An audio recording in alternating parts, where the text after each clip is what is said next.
एक मुसलमान फकीर हुआ इब्राहिम। कभी वह सम्राट था, ऐश्वर्य वैभव सब उसके चरणों में था। फिर एक दिन भीतर कोई दिया जला और वह सब छोड़कर फकीर हो गया। एक दिन उसने एक साधु को देखा। साधु था लेकिन उदास था, चेहरे पर विरक्ति नहीं, बोझ था, आंखों में शांति नहीं, खालीपन था। इब्राहिम चौंका, क्योंकि उसके अनुभव में साधु का अर्थ है आनंद। जहां साधु है वहां उत्सव होना चाहिए। वो पास गया और पूछा, महाराज साधु का लक्षण क्या है? साधु ने धीरे से कहा, रोटी मिल जाए तो स्वीकार कर लेता हूं और ना मिले तो संतोष कर लेता हूं। इब्राहिम मुस्कुराया, थोड़ी करुणा, थोड़ी प्रार्थना के साथ उसने कहा, यह तो कुत्ते का लक्षण है। कुत्ता भी ऐसा ही करता है, मिल जाए तो खा लेता है, ना मिले तो बैठ जाता है। इसमें साधु का क्या हुआ? साधु स्तब्ध रह गया।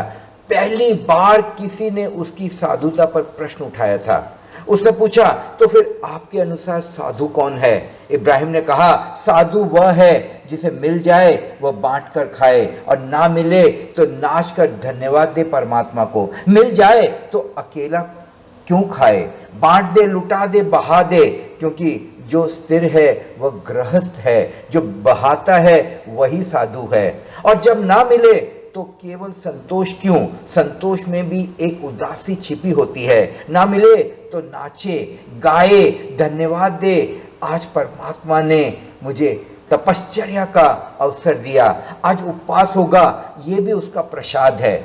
इब्राहिम हंसा और बोला, संतोष काफी नहीं है, आनंद चाहिए। साधु वह नहीं जो केवल परिस्थिति को स्वीकार कर ले, बल्कि वह है जो हर परिस्थिति को उत्सव बना दे। मिले तो बांटकर आनंदित हो, ना मिले तो भी आनंदित हो, क्योंकि सच्चा साधु परिस्थिति से नहीं अपने भीतर के आनंद से जीता है। स्वागत है आपका साप्ताहिक mistake podcast YouTube channel mistake world life solutions पर। मैं हूं साक्षी नरेंद्र। जीवन सरल है, जीवन की समस्याएं भी सरल हैं, मगर सरल होना सबसे ज्यादा मुश्किल। समस्या इतनी खतरनाक नहीं जितना स्वयं को ग्रहों के जानकार अंकशास्त्री कहलाने वाले उन्हें कर देते हैं। आपका कामकाज नहीं चल रहा, आप उनके पास जाएंगे, वह कुछ ऐसा ही उपाय बताएंगे कि इससे समस्या और जटिल हो जाएगी। ऐसी विधि बता देंगे जिससे समस्या सुलझनी तो दूर और उलझ जाएगी।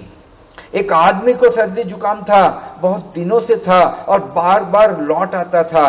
बड़े बड़े चिकित्सकों के पास गया, कोई इलाज ना कर पाया। फिर एक नीम हकीम मिल गया। उसने कहा, यह भी कोई बड़ी बात है, ये तो बाएं हाथ का खेल है, चुटकी बजाते दूर कर दूंगा। इतना करो, सर्दी की रातें हैं, आधी रात में उठो, झील पर जाकर नग्न स्नान करो, झील के किनारे खड़े होकर ठंडी हवा का सेवन करो। वह आदमी बोला, आप होश में हैं या पागल हैं? सर्द रातें हैं, बर्फीली हवाएं हैं, आधी रात को नंग धड़ंग झील में स्नान करके खड़ा होऊंगा, हड्डी हड्डी बच जाएगी, इससे मेरा सर्दी जुकाम दूर होगा क्या? नीम हकीम ने कहा, ये मैंने कब कहा कि इससे सर्दी जुकाम दूर होगा? इससे तुम्हें डबल निमोनिया हो जाएगा, और डबल निमोनिया का इलाज मुझे मालूम है, फिर मैं निपट लूंगा। इस दुनिया में जीवन जटिल ना होता अगर ढोंगी गुरु बाबा आपको ना मिल गए होते।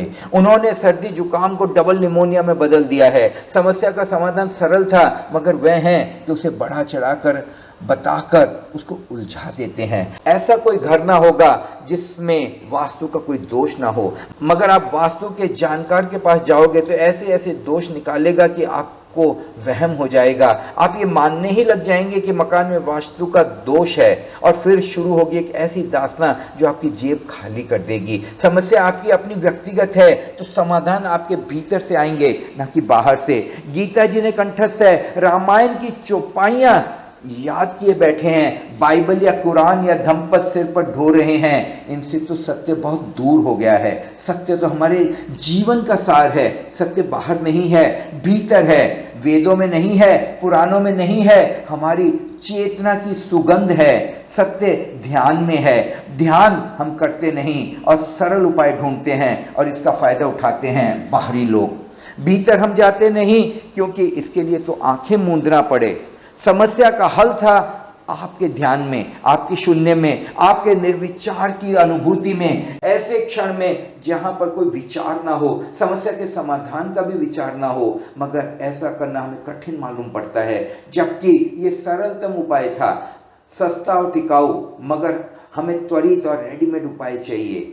हमें अपने दोष भीतर नहीं देखना, दूसरों में उन्हें ढूंढना है, ग्रहों में, नक्षत्र में, चांद सितारों में, हाथ की लकीरों में। हमें अपने भविष्य को ढूंढना है। भूल जाते हैं कि किस्मत उनकी भी होती है जिनके हाथ नहीं होते।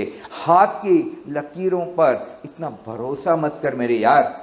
फिर वह हमें कोई जेमस्टोन देगा, कोई पायरेट का टुकड़ा थमा देगा, कोई यंत्र दरवाजे पर लगाने को दे देगा, कोई मंत्र जपने को कह देगा और हम उनकी बातों में आ जाते हैं। फिर आपको सिर के बल खड़े हुए लोग मिल जाएंगे, उपवास करते हुए लोग मिल जाएंगे, सूरज से आग बरस रही है और वह अपने चारों और धुनी रमाई बैठे हैं तब करते हुए लोग मिल जाएंगे, कांटों पर लेटे हुए लोग मिल जाएंगे, सर्दियों में बर्फीली नदियों में नग्न खड़े लोग मिल जाएंगे, कि गर्मियों में जलती हुई रेत पर पालथी मारे हुए बैठे हुए लोग मिल जाएंगे और हम उन्हें प्रणाम करने लगते हैं। कोई ओकल्ट के जानकार हमें मिल जाते हैं, कोई नग हमें दे देता है, कोई मंत्र साधना कर रहा है, कोई मोटिवेशन और पॉजिटिव के वेबिनार में लगा हुआ है, मगर जागरण का काम कोई नहीं हो रहा।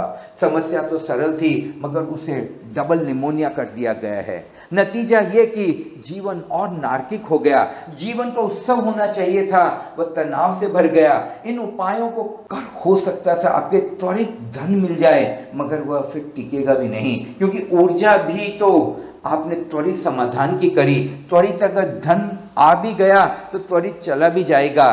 तय हमें करना है कि जो स्थिति हमारे जीवन में बनी है उसके लिए हमें रिएक्ट करना है या फिर उस अवसर को दृष्टा बनकर देखना है। प्रतिक्षण अवसर बन सकता है होश को जगाने का, प्रतिक्षण जागृति को आपके भीतर लाने का सुनहरा अवसर बन सकता था, मगर हम उसे गवा देते हैं, रिश्वत दे देते हैं, चापलूसी कर देते हैं।